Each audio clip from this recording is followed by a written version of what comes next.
emoji puzzle slash date, right? I think that is Oh, you just mean that's not a meme?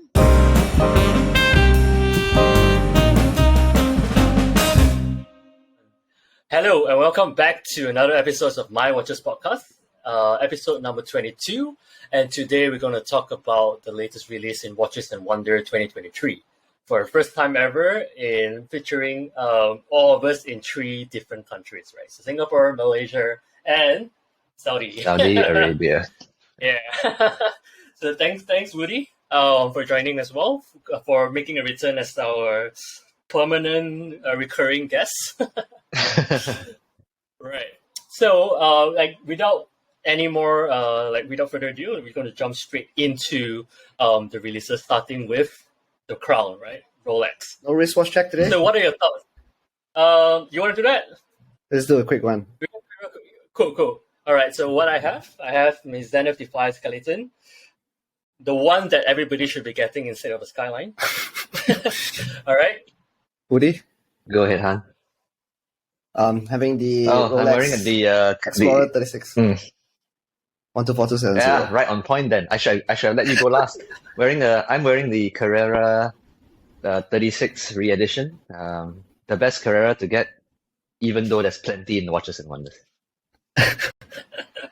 Great. I think, yep. All right.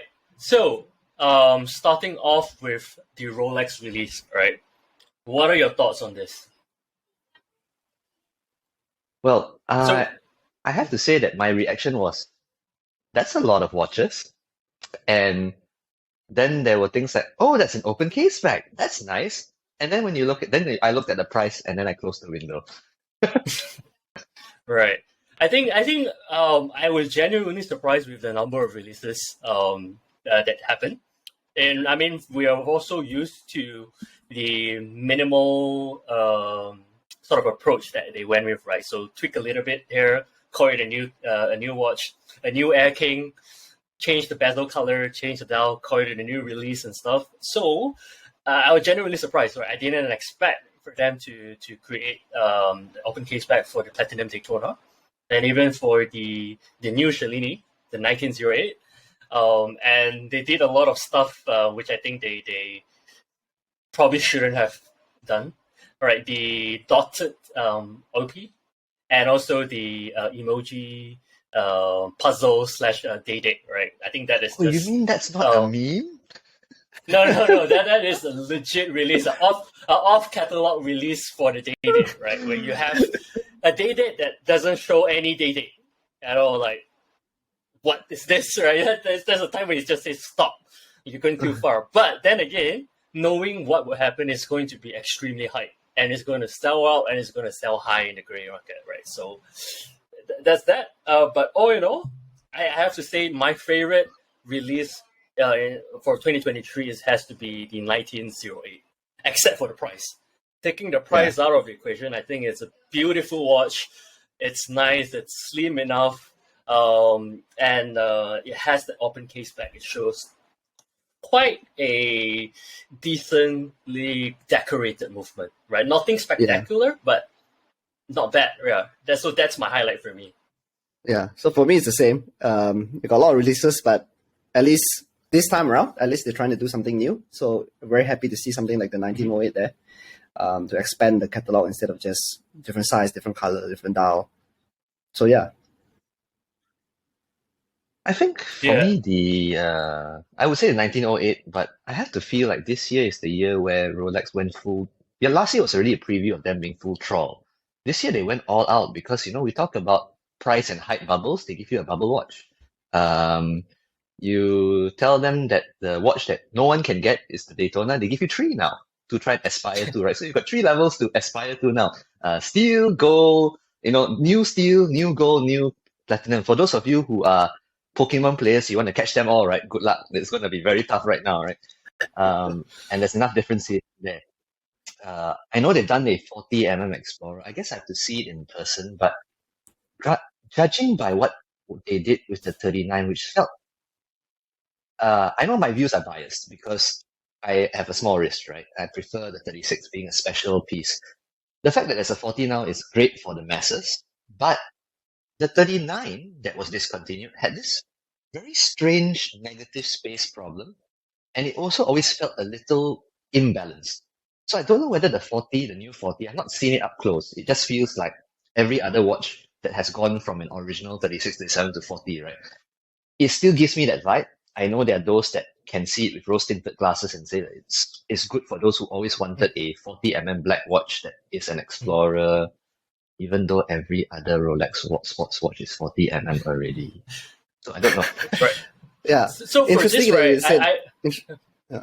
Sorry. Interesting that you said that, Go Willie, ahead, go because ahead. I actually thought the 39 had that issue that you mentioned about negative space.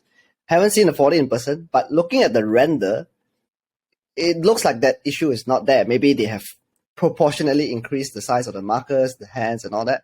So I'm quite interested to see whether it actually works. Because the 39, even from the pictures and renders, you can tell there's a negative space problem. But when I look at the renders of the 40, I kind of got confused. I thought it was 36 because it looks all right from the pictures. But then again, we need to see it in person to see. Yeah. Right. So I think I look at it as a very positive thing, right? So for me, I think as small risk Asians, we shouldn't discriminate the other bigger risk folks as well. And this is the time to have it. So I would say I would like more and more brands to actually go with this approach that has multiple different sizes, not only for in the way 36 and 40 for males, even some people in terms of female that likes even smaller watches have options for them, right? So the more the better, the more choices people can have, and it just caters to a wide range of audience, and everybody could enjoy it regardless of wrist size. So I think that's a very positive thing. Yeah. I think that's a fair point, but we have to keep in mind this particular watch is going to wear very, very big even as a 40 because there's not much of a bezel going for it. It's almost all dial as well, right? And that's something to keep in mind. A lot of the other Rolex sports models, your Submariners, your GMT Masters, have a bezel to make the watch appear a little bit smaller. So this is actually going to be probably one of the bigger wearing Rolexes in the catalog as well. I would say it would feel like a Explorer 2 without a bezel. The current 42 Definitely. Oh yeah, it's meant to be worn by big men. Right. So the other release that I really like from them as well is the full yellow gold GMT. I don't know, but because I think recently I'm in the phase of like yellow gold and rose gold for some reason, and I just find that watch really, really beautiful. It's really expensive. I wouldn't buy it, but I really like looking at it. Definitely. Well, money no object for me. I would definitely have wanted in an alternate universe where we can win Oscar awards ourselves as well. The Platinum Daytona with a open case back, right? That would be nice. I wouldn't mind that being a gift from somebody. Anyone? But yeah, that would be the one that personally, as a chronograph fan, speaks to me in some way or form. Because I've always felt that a chronograph movement, when done well, and Rolex does it well, should have an ability for you to appreciate from the back as well. And this is a nice touch, even though it's only available in Platinum. And having said that, the Platinum version of the Rolex Daytona has always had a very iconic color scheme. And I think the fact that they kept that look there is also a nice touch. So yeah. Yeah. Yep, And I'm also happy definitely. to see the front side of the Daytona as well. I think they kind of shrunk some of the stuff, like the details of the font size, the markers. I think they did something to it as well. Less in your face. That was a problem that I had with a lot of modern sports Rolexes. The numericals are getting bigger and bigger and stuff like that.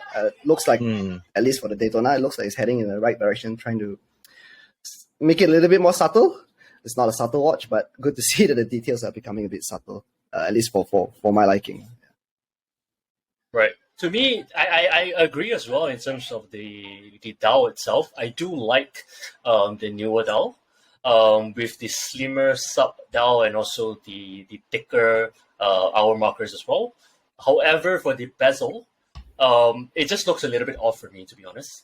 It doesn't look bad, but it just doesn't look as good in comparison to the old one, where it's just extremely flush, and you just one clean black ceramic bezel that covers everything. And right now, it just feels a little bit weird where you have just one additional silver layer at the bezel.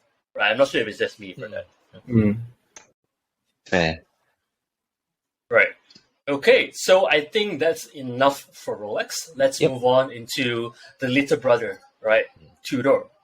I think there was quite a number of stuff that they released. They released the white Pepsi, the polar Pepsi. They released the new Black Bay in red with Meta's movement and slimmer, and also in Jubilee. I think the one that is in most people's radar is the Black Bay 54, right? Extremely confusing naming. I have no idea why they done it. It's to me it's extremely stupid, but take the naming convention out of the way. I think it's a gorgeous watch, right? I think they did something really daring as well. Same thing as with what Rolex has been doing, or other brands as well, to have it in multiple different sizes. And they did this. I think it's quite a bold move to have it in 37 millimeters. And I think it's not only for the size itself. I think there is quite a bit of a historical reference to that as well. They're trying to mimic the Rolex Submariner from 1954, if I'm not mistaken, and that was a 38 millimeter Rolex Submariner, right? So I personally, that is the highlight for me in Tudor, the Black Bay 54. Confused. Wasn't there already a red bezel Black Bay in the past? Yes, Yes, there is yes. a red bezel, 41, but not with the latest Meta's movement, which is slimmer. And they make some adjustments in terms of the case as well. It's no longer a slab case. It's like a chamfer towards inner, so it's tidied up quite well. I think they changed the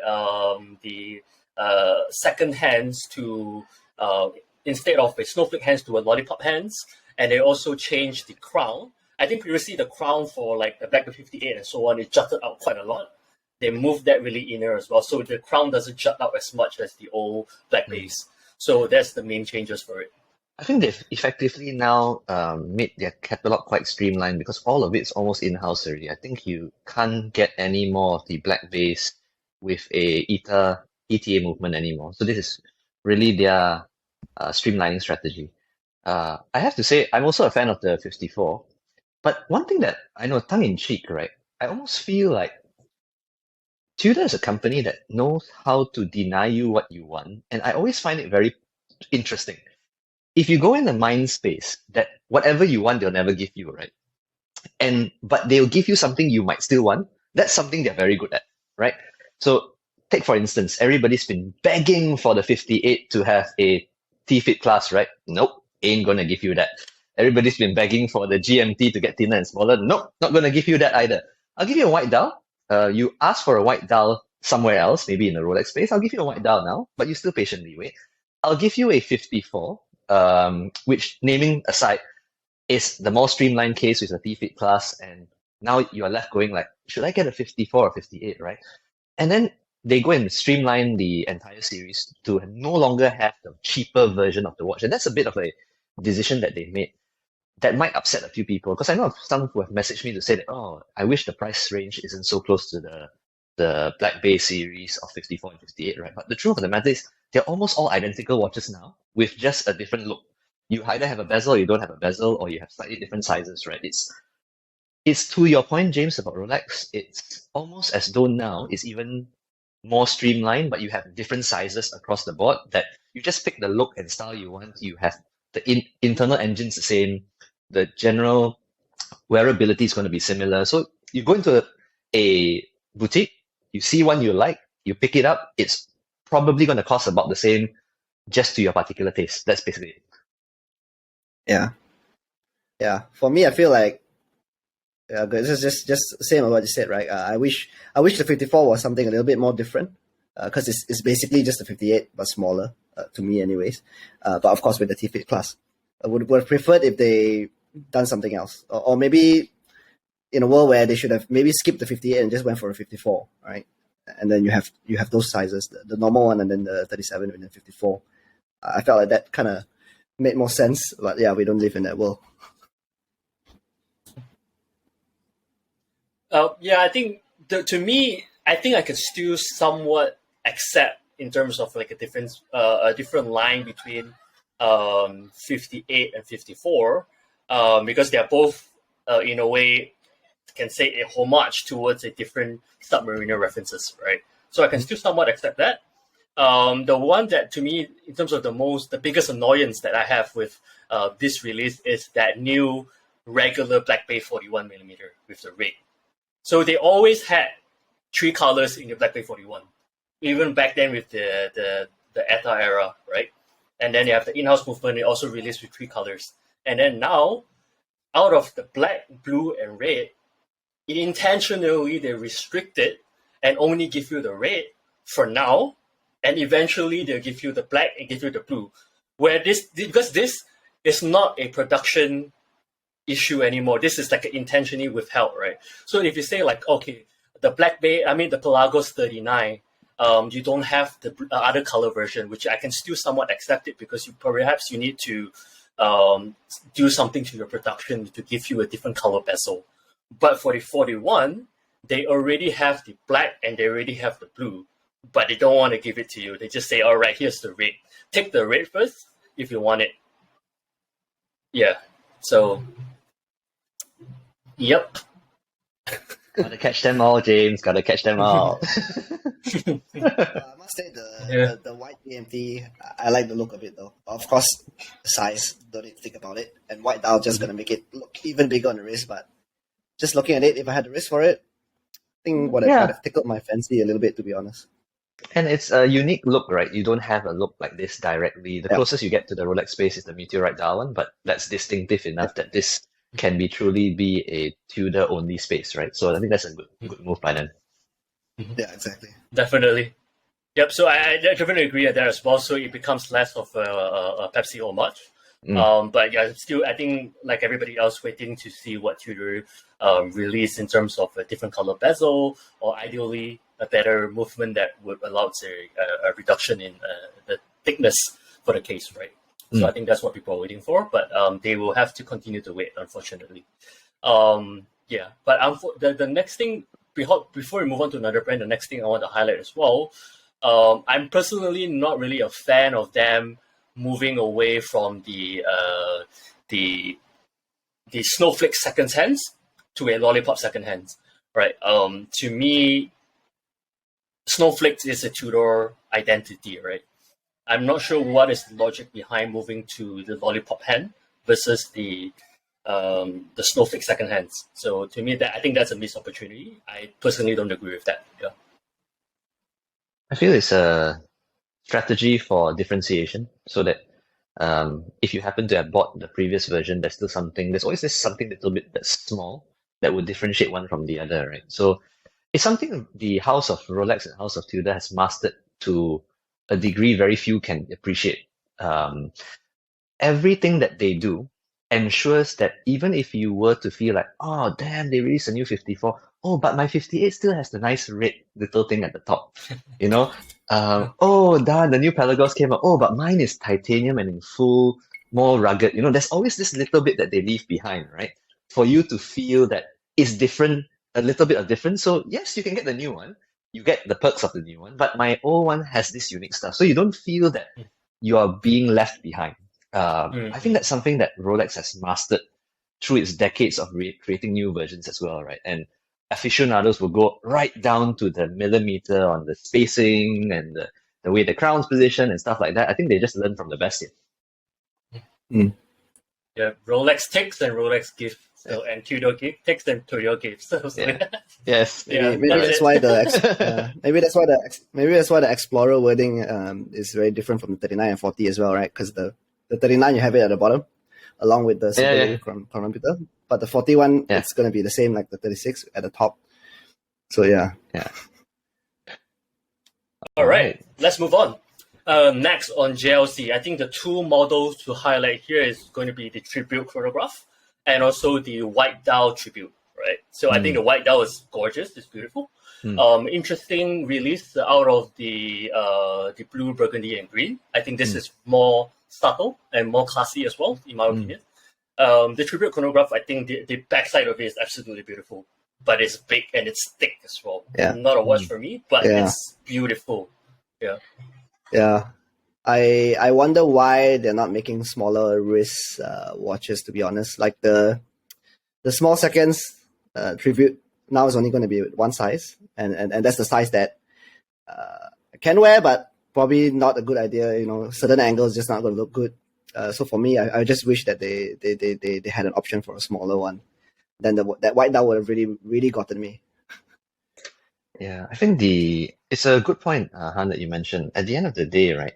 I think one strategy that Cartier has done really well is you have the option of sizes. Even if you are a male, female, you prefer big, you prefer small, you have the options there. And that's to the point of what James was saying about what Rolex and Tudor are kind of doing as well, right? You kind of feel it's a missed opportunity for JLC because they are a very good watch company whose watch models are primarily known to be dress watch models as well. And that's the space where you can get away with even smaller watches if you want to wear it. I think that's a missed opportunity. I think the chronograph is absolutely fantastic. The other thing that, although it's the back side that is really gorgeous, right? The front side has no sub-seconds.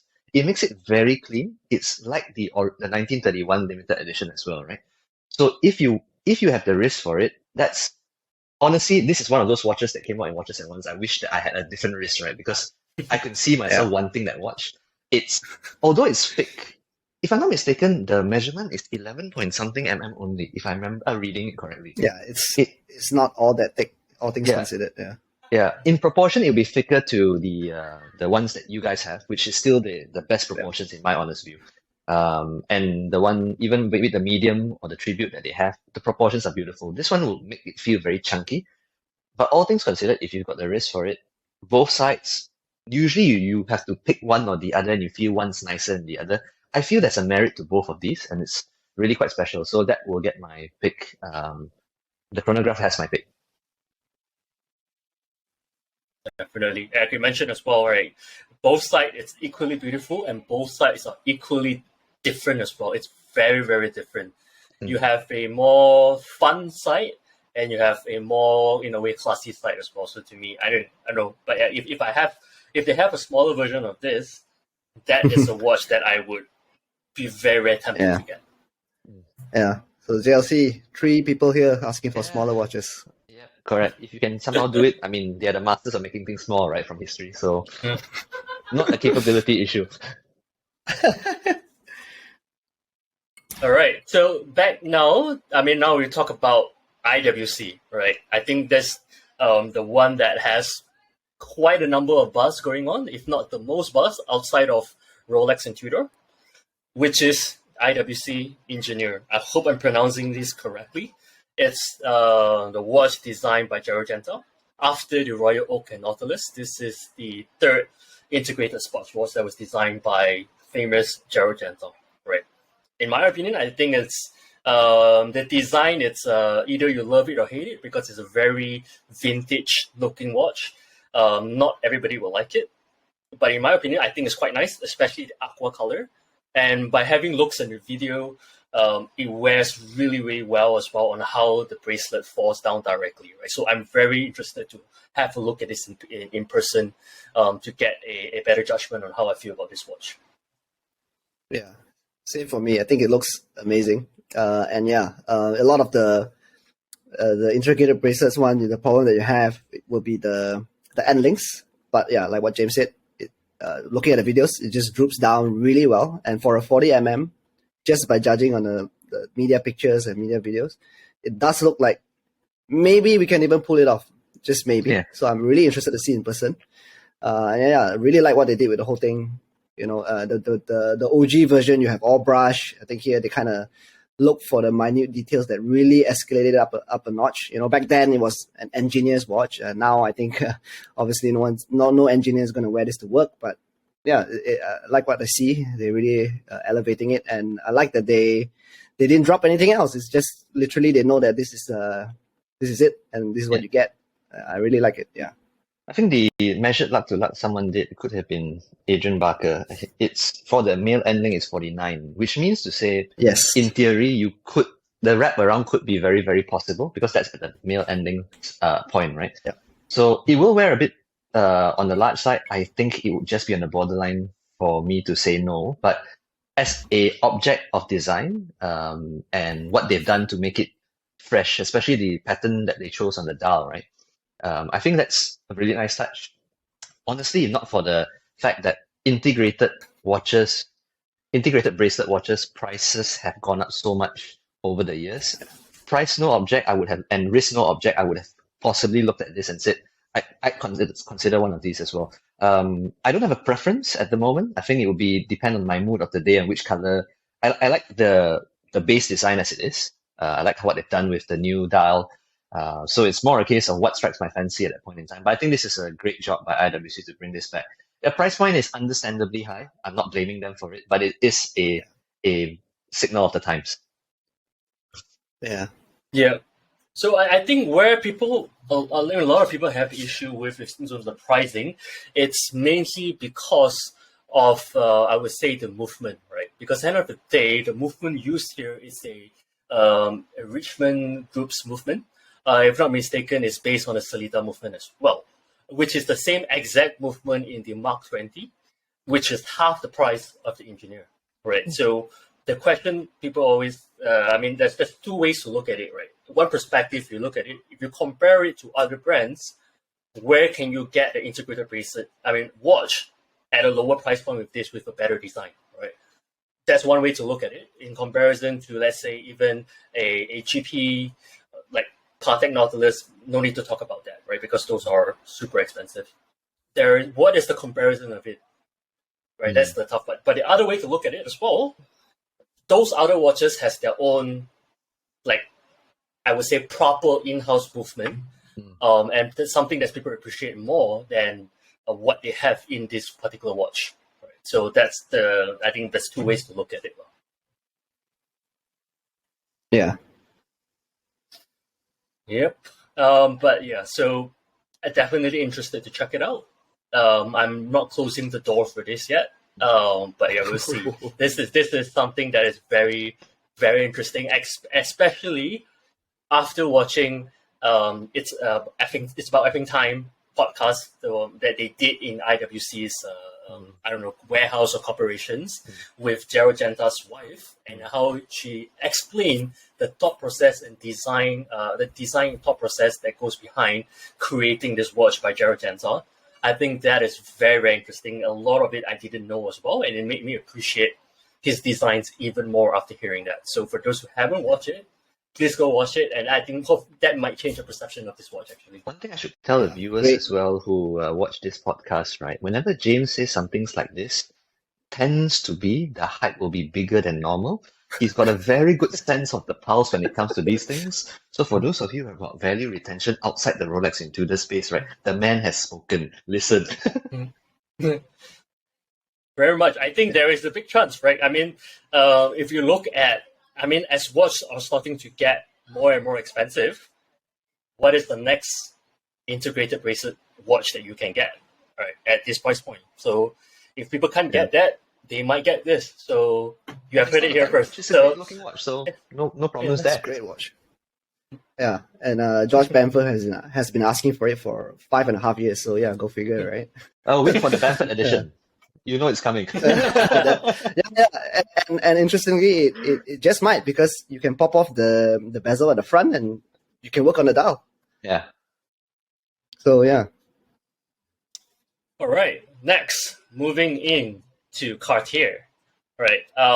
So there are quite a number of releases that they did, but to me, probably the only one that is my highlight for me, only two, is probably the Tank Normal, and the Santos Dumont and Skeleton, right? Skeleton and lacquered case, but that is super expensive. That's something I probably won't be buying. Tank Normal is also, from what I heard, is also really expensive. But yeah, what are your thoughts on this?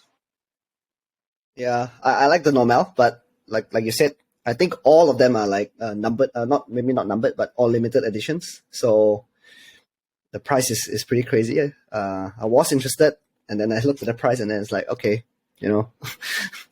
nothing to do there. Yeah. For me, the Normal is normal. Didn't speak to me at all. I like the touch of the skeleton where the rotor has the plane, right, in the spirit of the origins of this watch as well. I think that's a very nice touch. Great piece of art. Can't be looking at it because of the price, but it's a good job by Cartier. Right. Okay. Then the next brand, Chopard. Right, to me, the LUC, beautiful. To me, I've always liked that watch, right? And then before they changed the logo to have LUC support in there, and then now they just went back to just a clean Chopard. Absolutely beautiful. I think that's a really, really beautiful watch with the guilloche in the middle. Everything is beautiful about it, but it's really, really expensive. I don't know why are they charging.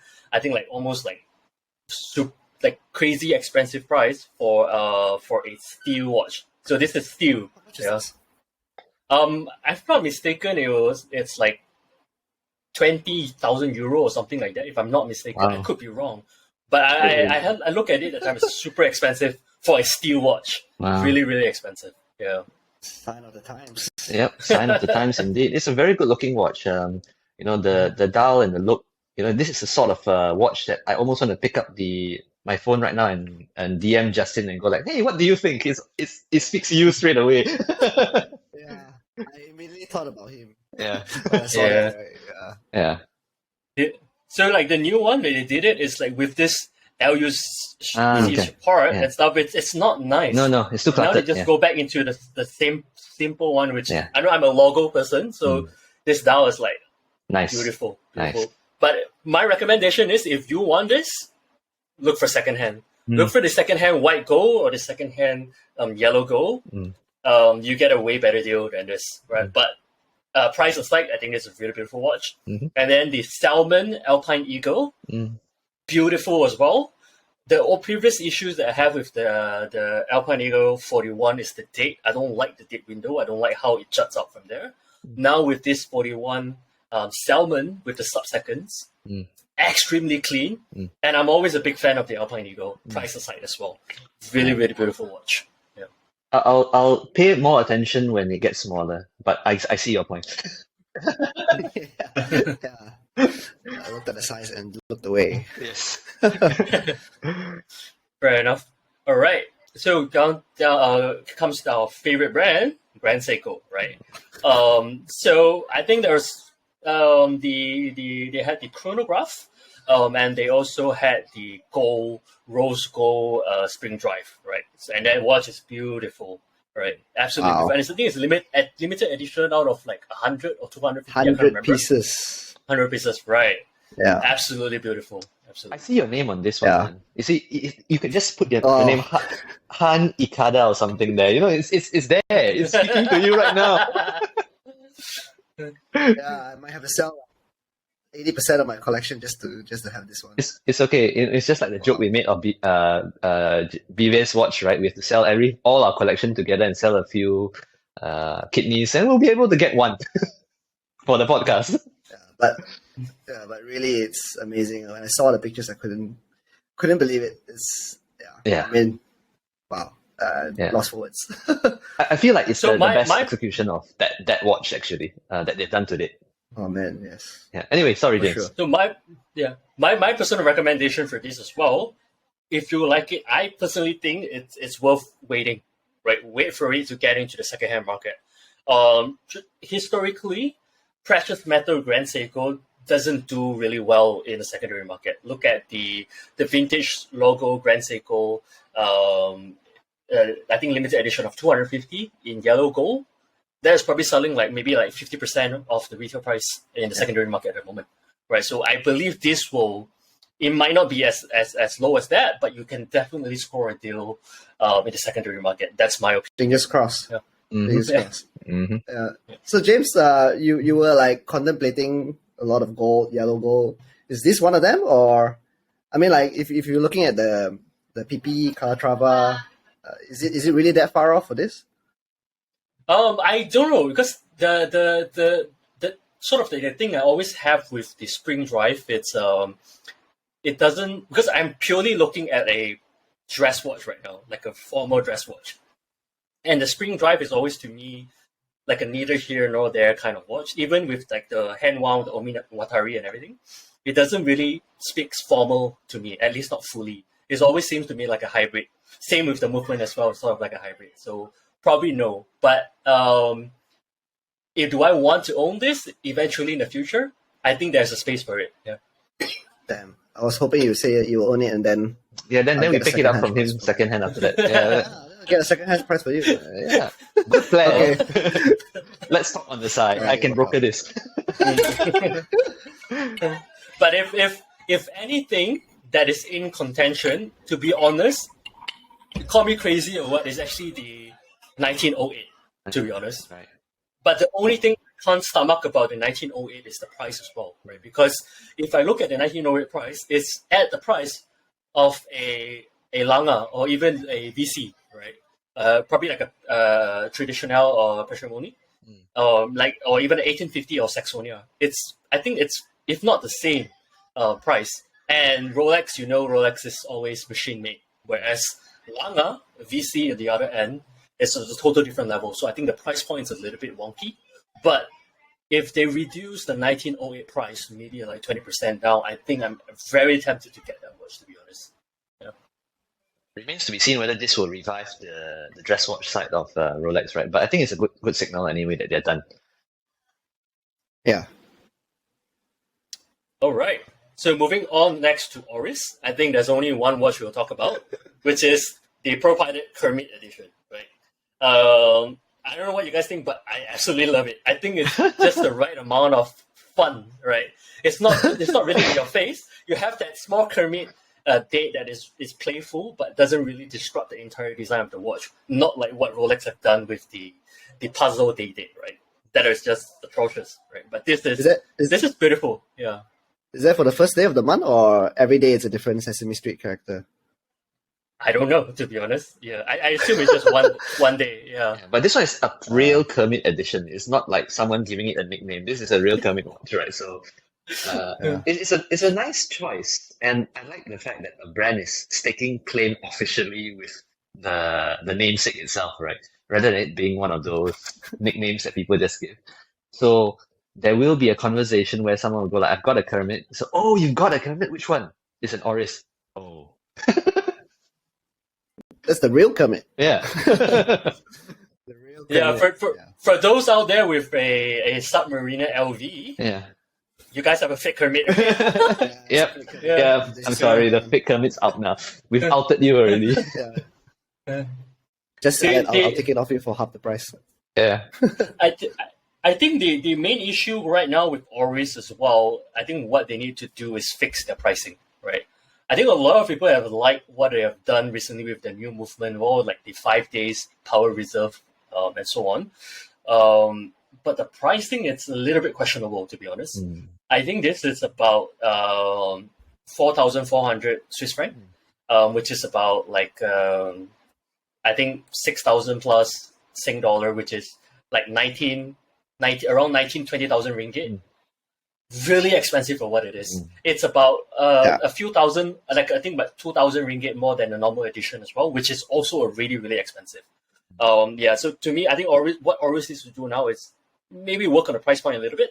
I don't think they are there yet to demand such price. But aside from that, their watch is actually quite interesting in terms of the new releases. Not much else from me for this one, actually. I saw the OG ones, and to me, this is just a different color. Well, there was a lot of tech Hoyers this time around, but I have to say none of it really, really spoke to me. But I'm biased like that. I feel even though they've got this whole glass box thing, a lot of Carrera focus because it is an anniversary.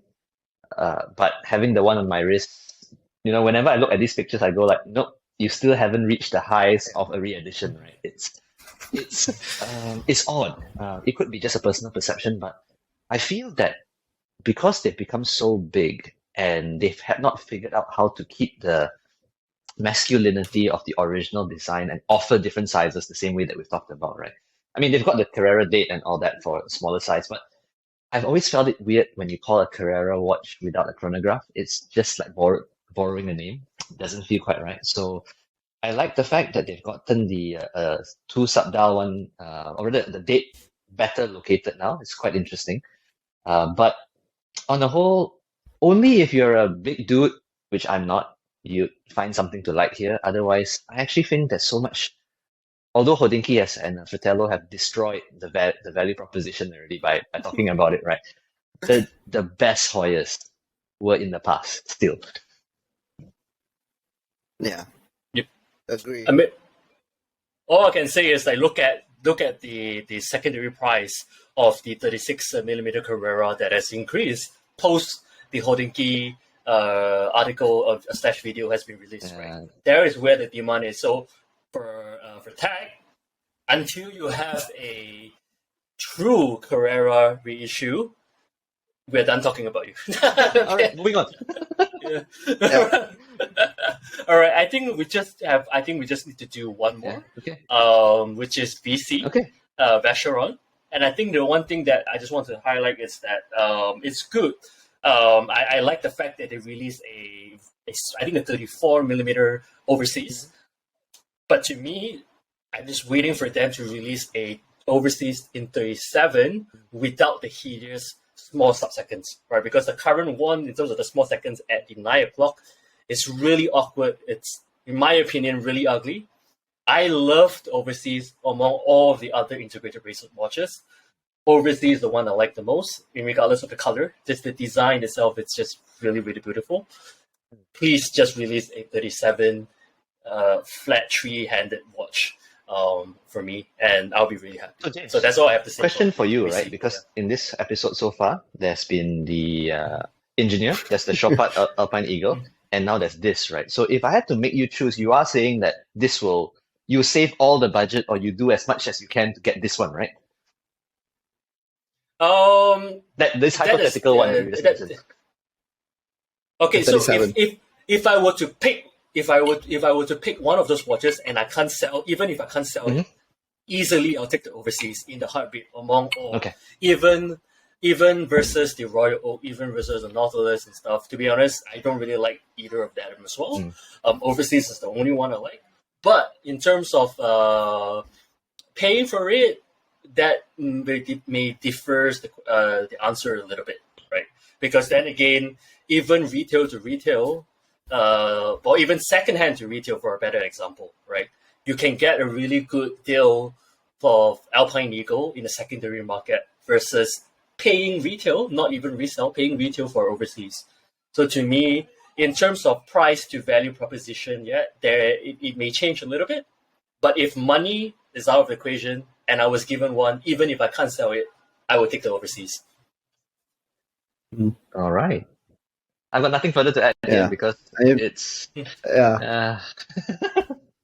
it's a nice segue for me, for us to talk about the price trending that we're seeing now, though, I think, across all the brands, right, that we just talked about. I mean, Rolex is, whatever price Rolex charges, unless you have a very good track record, you are not going to get it at that price anyway. So Tudor's prices have gone up. You've eliminated ETA movement, so now everything priced very, very close to the original Black Bay 58 prices.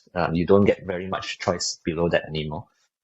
You've got the likes of IWC positioning what you've just mentioned as well, James, that they put their movement. But because it's an integrated bracelet watch, you're asking for a price of upwards of 10 to 12,000 US dollars. And then you're going on to see Grand Seiko putting up watches and comfortably asking for 40 to 50,000 now as well. And that seems to be a sign of the times already, right? I don't know how you all feel about that. I have to be very honest, at this moment in time, if not because you guys have been some of the best people I've had the chance to work with, and it's an enjoyable hobby, right? I'm actually feeling very jaded by the whole thing. It's like, it's a horrible time to be involved in luxury watches if you're just starting, right? I would have thought that things would have gotten a bit better with the way things are going, but everyone's just increasing prices, hoping that people will buy. Yeah. The rate of it increasing is a little bit too crazy, if you ask me. At least my wages is not increasing, not even close to proportionate, right? So to me, feeling jaded. I never know what's next personally. For myself, I think it's the same as well. To be honest,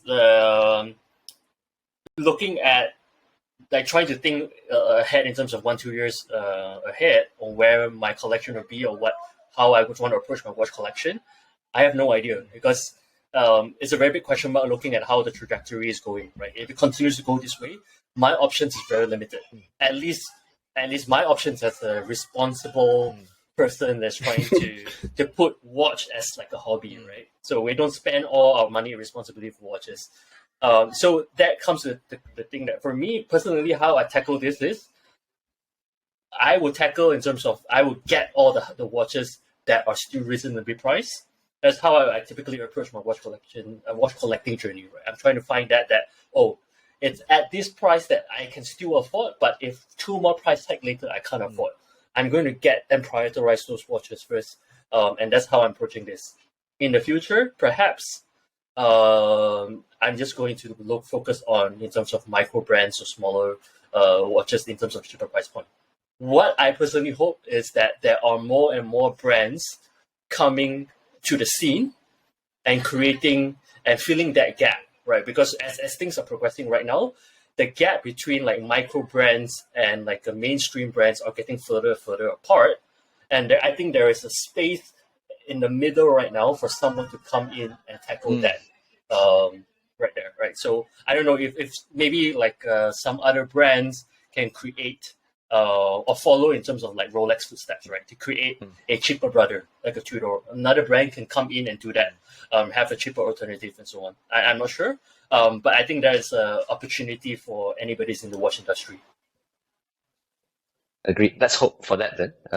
Because otherwise, I just want to feel that the enthusiast space used to be filled with value propositions, right? But I think with the propagation of so much more mainstream media and the brands being a lot more aware as well, the side effect now is there are very few value propositions left in the classical term of what the value proposition is. I think Hodinkee and the likes have bastardized that to no end already, right? A value proposition is now 10 to 12,000 US dollars, and that's what they call a value proposition. It makes absolutely no sense to what it just used to be 4 or 5 years ago, and our wages definitely aren't escalating as quickly as well. So it's trying to find joy in these sort of things is going to get a little bit more difficult, but I'm still hopeful that there'll be stuff. So it's been nice to see so many different models this year, because I think it was actually much quieter last year. This year's edition seems to have a lot more, but it's just a bit sad that prices have followed suit as well. Yeah. Yep. Not to mention as well, since we are all Malaysians, the Malaysian currency isn't doing well as well, so that doesn't help in our favor, right? So I mean, for those who are watching in the Western country, I need to give you some context on that as well. Just picture yourself earning Malaysian ringgit and so on. So yeah, it doesn't help. So Han, we're waiting for you to have a different time zone as well, in other words. Yeah, hopefully soon. All right, I think that's a perfect way to end it. As usual, thank you so much for watching this episode. We hope you enjoy it. Anything, if you have any questions and so on, just drop us drop us a comment, drop us a PM and DM, whatever. We'll see you in the next one. Thanks, guys.